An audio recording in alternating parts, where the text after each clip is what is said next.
Hi, good day, everyone. This is Andy of Andy's Personal Development, and we are currently live in the breakout room with our guest today.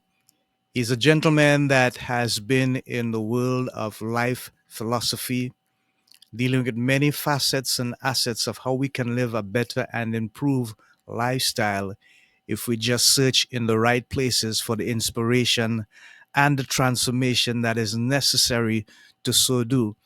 I welcome you and I thank you for joining us on this amazing program, The Breakout Room. As you know, our watchwords are health, happiness, and prosperity. And in all that we do, that is what we aspire to achieve and to share with you, our amazing audience, people, supporters, friends, and well wishers. Our guest, his name is Sanal Bhanu Rajan, and he is a spiritual thought leader originally from India, and he says he's been immersed in traditional spirituality and meditation for the entirety of his upbringing. And because of this, he's always been deeply interested in the inner workings of the mind. So, without further ado, let's introduce our guests on this second episode of 2024, The Breakout Room, Sahanal Bhanu Rajan. Welcome. How are you? Yeah, I'm doing good. Very good. Very good to have you in the studio and live in the breakout room. So, I want to begin by asking you a very important question. And I'm going straight to the top. There is a gentleman that says, and I quote, the best way to find yourself is by giving service to others. Are you familiar with that quote? Mm, I'm not, but I get the gist of it. I think it came from an individual whom I believe somehow, and I could be wrong, you could correct me if I'm wrong, would have created a spiritual and philosophical impact on your life. The late great Mahatma Gandhi. He said those words. Mm. Am I right? Oh yeah, yeah. So, what impact at all did he have on your upbringing as a young man, following his work, his philosophy, his teachings? Um, Growing up, I grew up in the 1990s. I mean, I was born in the 1990s, so I wouldn't say I was deeply I influenced by the philosophies, or I read a lot of his work. Mm-hmm. I was primarily familiarized with the work in spirituality by spiritual masters from India. So in non works in non-duality. Um, so Ramana Maharshi, Papaji. So I'm familiar with different works, but not so much with the Mahatma Gandhi's philosophy so much. But I'm sure it would be of great impact. Yeah, great. Thanks for sharing. So, for the purpose of getting the information right to the people, this episode is entitled Shifting Your Consciousness for Impactful Change. And that is what we're going to share with our guest today. So, Sanal, tell us, where did your desire for creating this kind of lifestyle that you now have become accustomed to, where did it come from? Where was the time in your life that you discovered this is the lifestyle that you need to live, and this is the way in which you can give back to the world or contribute to the well-being of society as a whole? How did that happen for you? This is, I would say, the defining time was when I was in my early 20s, when I made a journey to Himalayas, and I met many masters there, and I spent time contemplating on life and on many of the life's bigger questions. Um, and coming back from there, I was really inspired by the environment or the ecosystem that was developed within the community there. And it just really inspired me to want to work in those realms. So I was like, okay, if I want to be working in any particular field, I would want to definitely be working in this particular spiritual um, field, and I wanted to really bring up something of a unique, my own signature on it. So I wanted to create something. So I went on like a journey on the last uh, decade or more, where I was spending time on developing a spiritual map, I would say, because we all work, come up with some map in our life, and through which we bear ourselves upon the world and create the kind of results that we find ourselves having in life. So for me, it was all about seeing, realizing that we do have a map or a model within us, and making a conscious um, participation in actively transforming and enriching this map through which I make sense of everything, make sense of my life situations, life in general, my uh, everything in life. Yeah. So it's for me, it's not so much about the meditation, but it was, I kind of started seeing it as a map, and that just shifted everything because I stopped getting wedded to the map and seeing it for what it is, and seeing how useful the maps that I hold are when it comes to navigating through life situations. And that became for me spiritual, more about being able to partner with you, spiritually, engage with life in life situations, and create, co-create a good Yeah. result. Okay. Okay, great. Thanks for sharing, Sanal. I like the analogy that you took there with regards to the map scenario. And it reminded me of a great speech by the late, great Dr. Martin Luther King Jr. at a high school graduation, where he spoke intensively about the graduate's life being associated with a blueprint.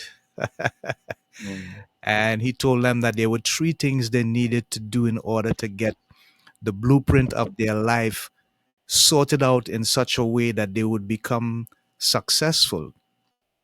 We could get into that a bit later on, but I want to ask you this.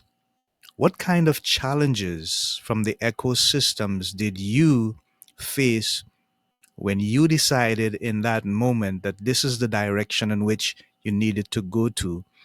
And how did you deal with those challenges? Was it from family, friends that you would have hung out with, or lifestyle around you? What were the challenges that you faced? Well, first of all, it is challenging because starting off a career in spirituality is not something that is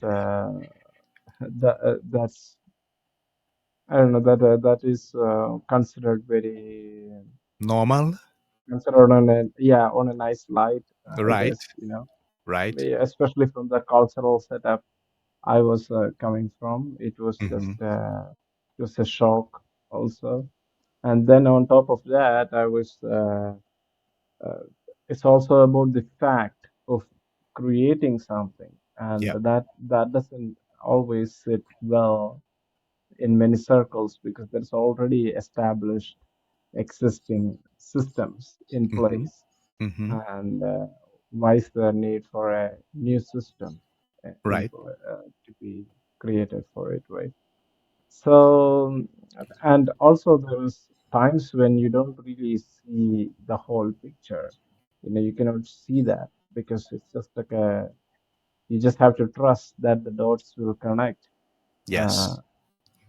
as you look back. You know, so it's kind of like that sort of a non-linear creation. So Yeah. I kind of picked up pieces of different stuff from all over the place along this journey, and Mhm. I mend it all up together to create something that has a life of its own, I would say at this point. Yeah. And then I just experimented it out, and I started teaching it in universities for 2 years, and I started seeing a lot of results, and I started working, sharing it with people on like a um, or a longer course of period of time, like 2 months, 3 months, something like that. Hmm. And I was like, okay, this is really it's very different because it's not about practice and it's not about more practice and it's about actually understanding how our mind works and knowing where is it that we can actually make a difference right now, you know. Uh, Yes. yeah, it's about actively participating or engaging with the mind to create, um, to change and to shift instead of passively trying to do something like doing some sort of special breathing and then you come to some calm or something like that. So it's about you are really engaging and participating with the mind. It's an active participation rather than a passive mode of, um, yeah, how the most of the approaches with the mind is very passive, you know, Yeah. in spirituality Yeah. primarily. Yeah. Yeah. Yeah. Wonderful. So, Sanhal, when you work with people on a one-on-one basis, what are some of the things that they struggle with that you have been able to help them with in terms of having that clearer mindset? And I would describe it as well as a heart set where they would see opportunities rather than obstacles in their lives, in their careers, their relationships, and things like that. What are some of the things that they are Okay. challenged with that you can assist them and help them? Yeah. One of the in my when I was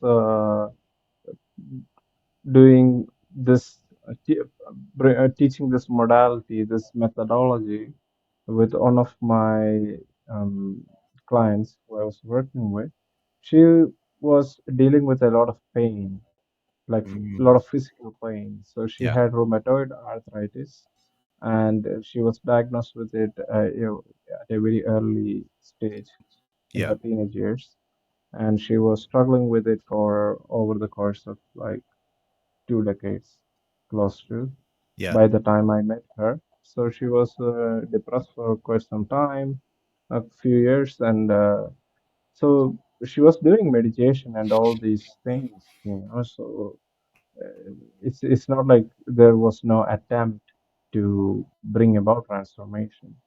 Uh, but the thing is, it was for me the biggest shift with her was simply about changing the relationship that ah, she have with the pain, okay, because we human beings, we are a relational creatures, we hmm, relate to everything, and right, our relationship with something will shape our experience of being with it. okay, So what you cannot be with will not let you be. So just mm, like that. So if she cannot be with the pain will not let her be either. okay, So so it's about it's shifting. So it's about becoming aware about what kind of relating do I have to this pain, and to get a grips on that, and letting the mind look at that differently. You know, wow, wow, to to be able to develop the cognitive flexibility, Mm-hmm. right, to be able to take different perceptual position and shift the relationship that you have with the pain. Because Okay. it's not the pain, it's about the way you relate to the pain that Yeah. creates most of the suffering. Yes. So I just kind of encourage her to refuse saying statements that are self-defeating when it comes to uh, how she articulate about the Mm-hmm. pain Mm-hmm. in general. So and just say good things about it or about how competent she is when it comes to handling pain with ease and grace. You know, so speaking about more about her competency and her capabilities in handling pain with ease and with grace rather than more about how the pain is unbearable. I cannot Right. handle this pain and how long. Yeah. Uh, yeah. So just like shifting this relationship and just saying statements like I love I love handling my pain with ease and grace, for example. So you can build in further relationship again to the Right. fact of how you feel about the fact that you handle it with ease and grace and stuff. So just like playing around with Mm-hmm. these kind of statements and narratives around the pain for some days, and she noticed there was a big shift. Okay. There was a big shift because what we all have is we all have a semantic reaction to the words that we think and also to the words that we speak. Mm-hmm. So, so important what you think and what you speak, we react to them. We Okay. react to those words. So Yeah. just by consciously upgrading the semantics that we use to describe our reality, we already can experience a big shift Yeah. Wow. in our experience of that. Yeah. Yeah. Yeah. All right. That's a wonderful story. Thank you for sharing, Sanal. Is there some specific technique, mode of technique that you would use in terms of maybe meditation and so on to help people get that change of mindset that you are speaking about so that the perspective in which they see things becomes different? And instead of seeing themselves as a victim, they learn. Is there some specific technique, meditation, or something like that? No, I would encourage everyone Mm-hmm.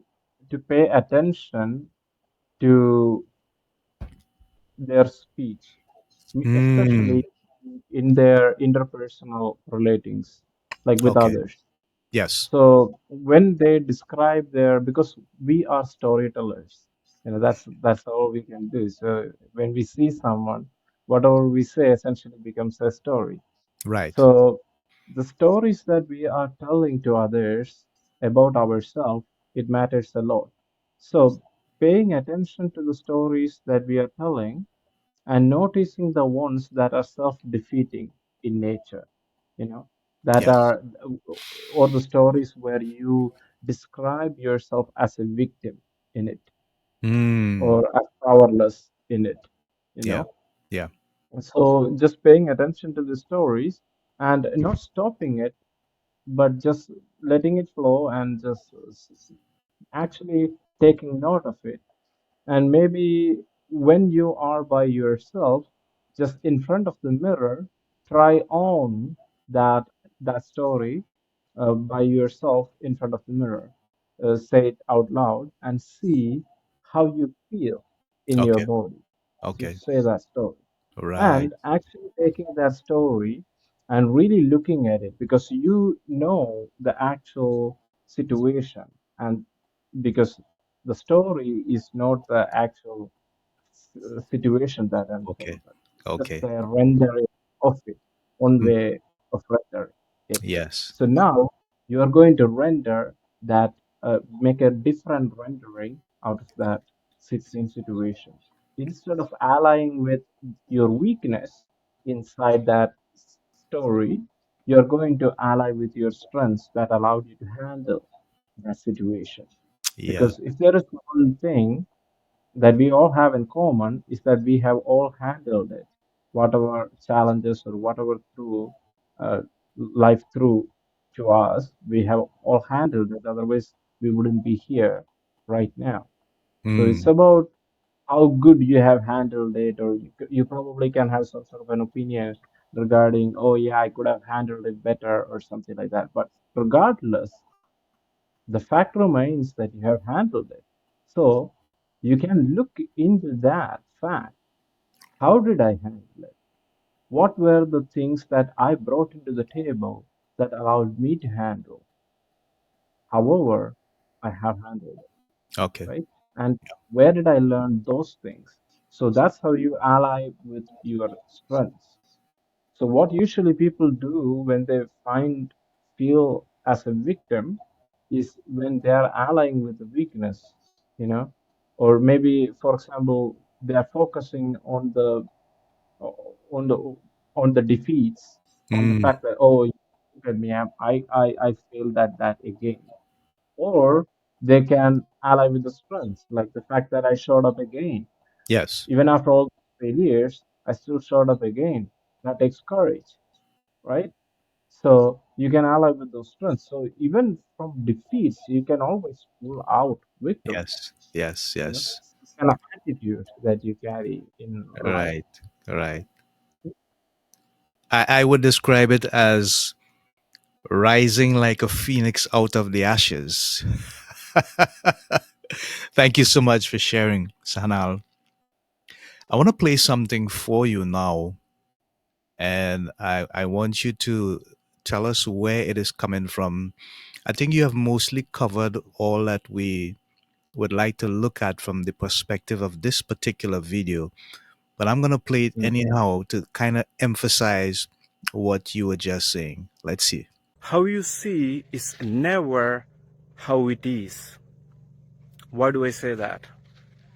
Because reality as it is undifferentiated. There is no experience you can have of it. So what happens instead, we differentiate the reality through distinctions. We separate it through concepts. So the concepts through which we are looking at reality acts like a lens through which you are looking at it. And the lens always modifies what you're looking at. So that's what's going on. How you see the situation is always modified by the concept through which you are looking at it.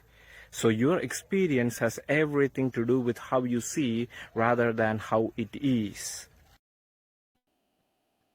Okay. I want you to emphasize that a little bit for us, Sanal, because I find it so deep, so resonating with me.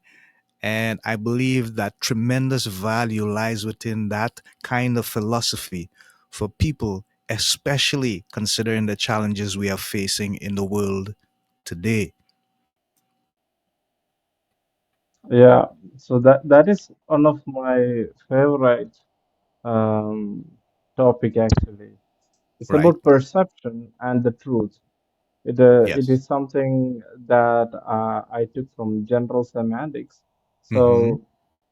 So the analogy is the map is not the territory. Mm-hmm. So where the map is essentially the perception, and the territory stands for the truth or reality. You know. So what we get to have is a map of it. We don't get to have the territory in our hands. So the point is how useful the map that we have is. So the point is uh, how useful our perception is, rather than getting stuck with our perception. Yeah. Yeah. Usually we get into this sort of a tunnel vision of mistaking our perception for the truth. So we get into this whole sort of a pipeline. How I see is how it is, or Mm-hmm. what I see is all there is to it. But there's always going to be more than what you see. Yeah. Because perception itself is it is a reduction of lot of from the totality of information in order to create that very perception that Yes. we have. So it's just by some information that is previously not known, just coming into the light, our very perception always get modified. Mm-hmm. So the perception is always it's not truth. There's always going to be unknown things that we just don't take into account, or that we just no way have. It's just not possible to know the totality of everything and Yes. everything Yes. regarding the whole Yes. situation.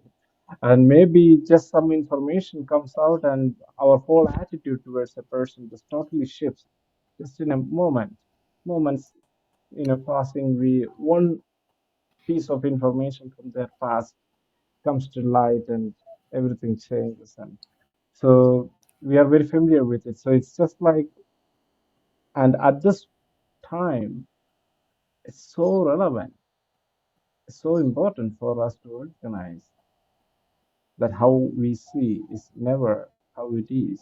Yes. Yes. Indeed. Yeah, Wow. and That's it's deep. about, okay, Yeah. what is it really creating? Uh-huh. It's more about how am I showing up Yes. when I see the way I see, and is this the way I want to show up? Mm-hmm. So instead of chasing after the truth, Yeah. you're never going to have the truth in your hands. Whatever you will end up having will be one way of looking at it, whatever it is. Right. Right. Uh, Yeah. That's deep. Thank you for sharing, Sanu.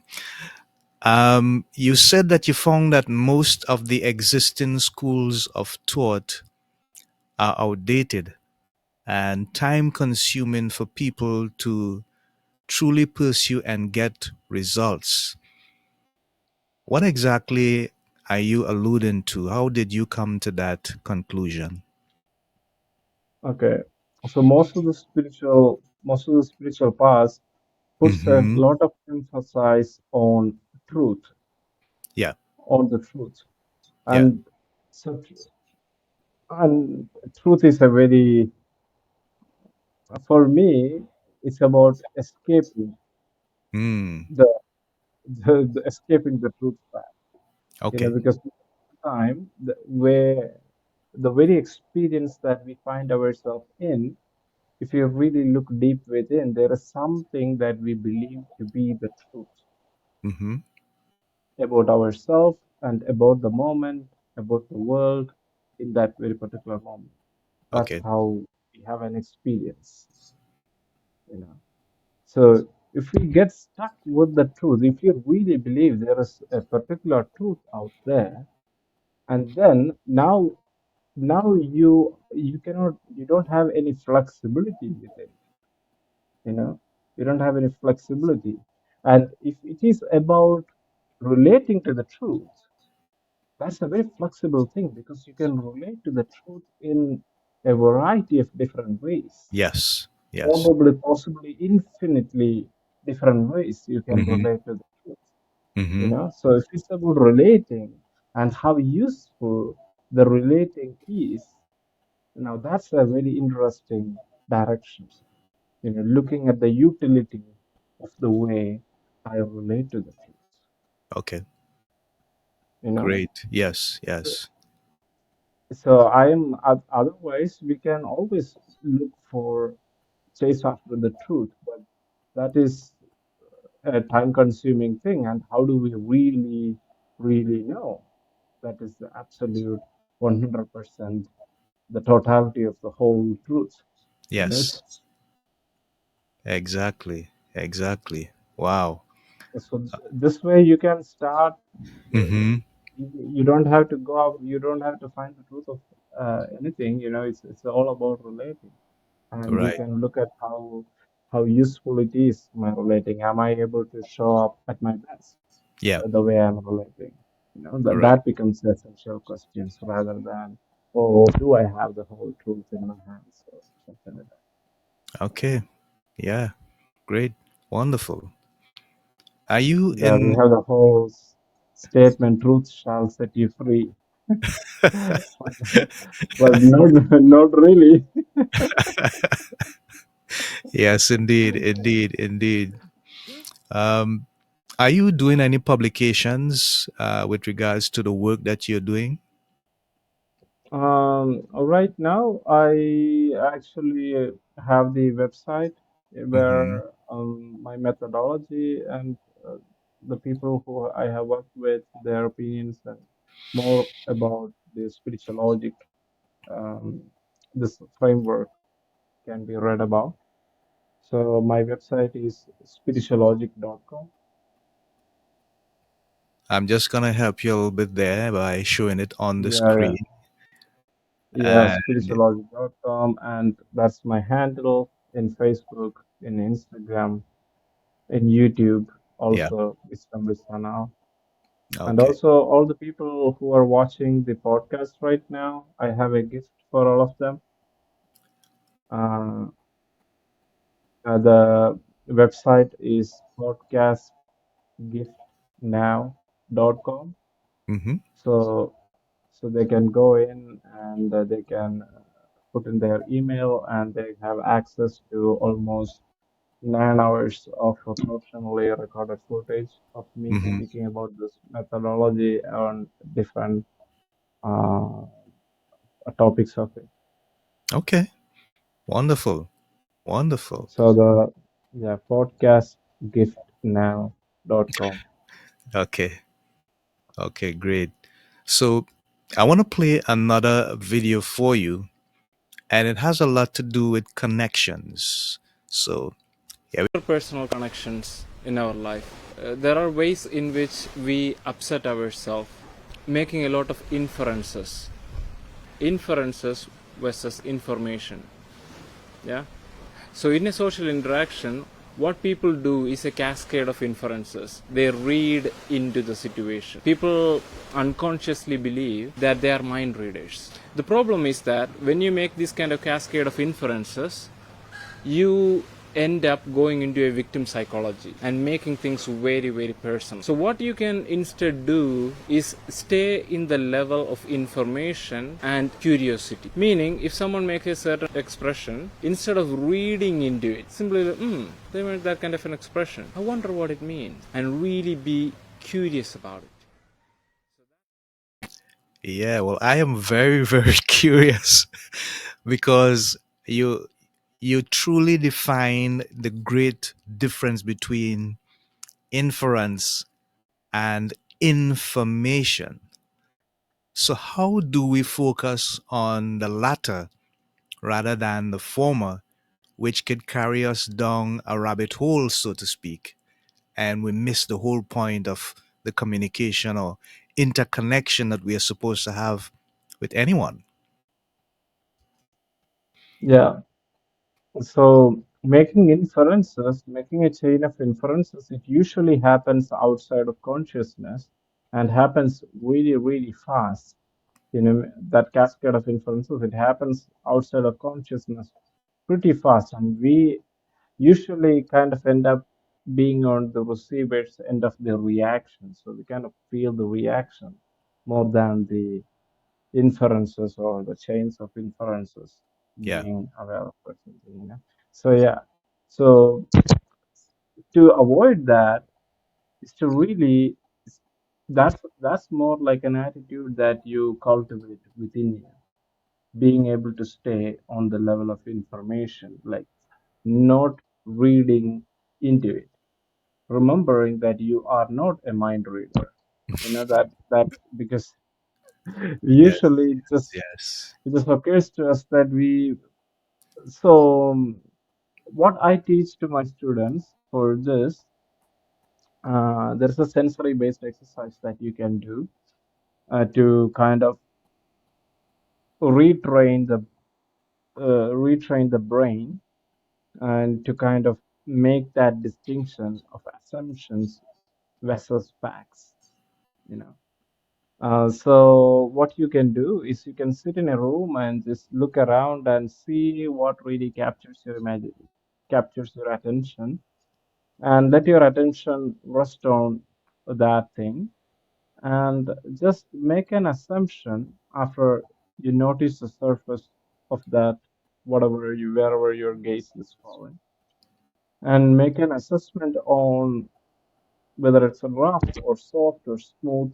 or something like that Mm-hmm. on the the surface of it, and then the the level of smoothness, not just simply guess or smooth or hard or rough or soft, not like that, but to also kind of, if you're saying smooth, also kind of like trying to predict the exact level of smoothness that you expect it to be, you know.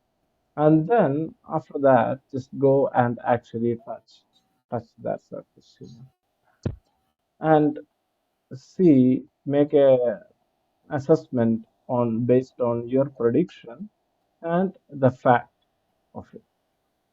And usually, 99% of the case, there will be some difference. Yeah. Okay. So that teaches the brain the difference between assumption and fact. So doing this exercise for a few weeks will make the brain again, because the brain is a predicting machine, and it predicts based on uh, the assumptions that is already in place. But if the assumptions are already wrong, then now all the predictions come out wrong. You see? Mm-hmm. So, but it is good to make predictions or to make assumptions, to Yeah. make informed assumptions. It's a good quality, but to also have the recognition that it is an assumption that we are making, however good it is very important. Otherwise, we are going to mistake the assumption for the fact and operate from there. You know.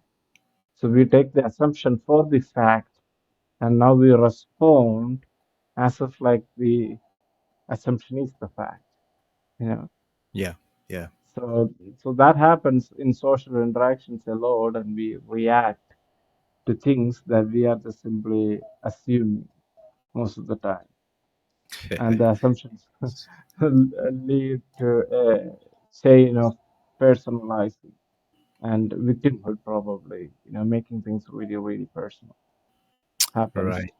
Yeah. Yeah, Yeah. so just like really training yourself to stay on the level of information, if someone's making a certain face, just being like, oh, they made an expression like that. I wonder what it means, or I Mm. wonder why they did that, Yeah. Yeah. being really curious about it. Yeah. So staying on the level of information and curiosity, Yeah. That. being curious about Yeah. that information that you notice. Yeah. Yeah. Yeah. That reminds me of being like, childlike in our approach with that innocence and that level of curiosity, always wanting to find out more. And I think that helps so many ways for us to actually connect with truth, the truth that matters, rather than finding ourselves going in the wrong direction. Thank you so much for sharing that, Sanal. Do you have a particular mentor in your life, that individual who has this still sturdy foundational voice that when you are faced with challenges or making certain decisions, you seek their help, you seek their advice, and they help you to see things more clearly? Now, for quite some time, I don't really have someone like that in my Mm-hmm. life. Mm-hmm. For I I have been kind of on my own, Uh-huh. but still I had influences. Of course, I had influences. My own family itself. Have I if any sort of decision making or anything is Right. Right. concerned. I'm coming from India, and from the cultural setup that we have. I I'm going to discuss it with my mom and my family, of course, and of course, the decisions usually get influenced from there mostly. Um, Okay. and of course, I do have mentors because in on many areas because I have been working with different fields of conversational hypnotherapy, of hypnosis, of NLP, and general semantics, and many areas. I do have mentors from where I have collected, acquired many skills and many ideologies and methodologies and everything.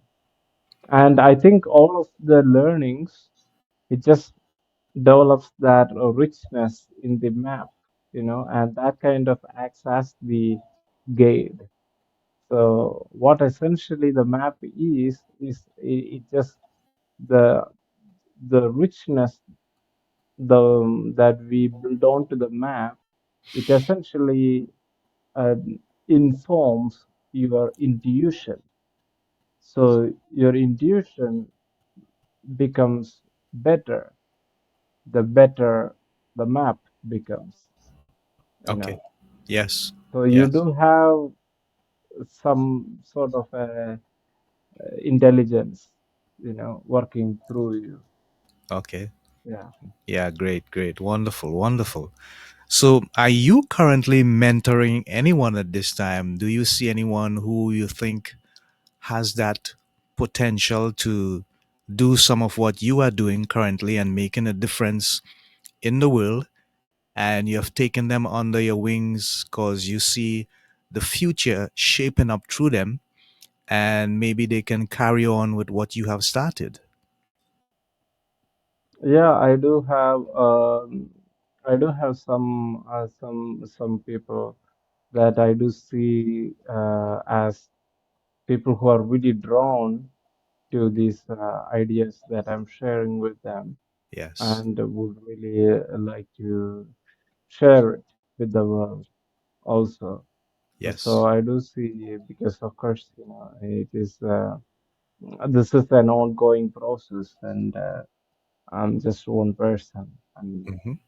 yeah, so it's about uh, all of everything that the whole methodology that I'm sharing. It's all about actually we becoming empowered through that stream of knowledge, so that we ourselves are in a place of being able to carry, continue that empowerment ourselves. Plus, we are equipped enough to empower others, so others we meet on the journey too. Yeah.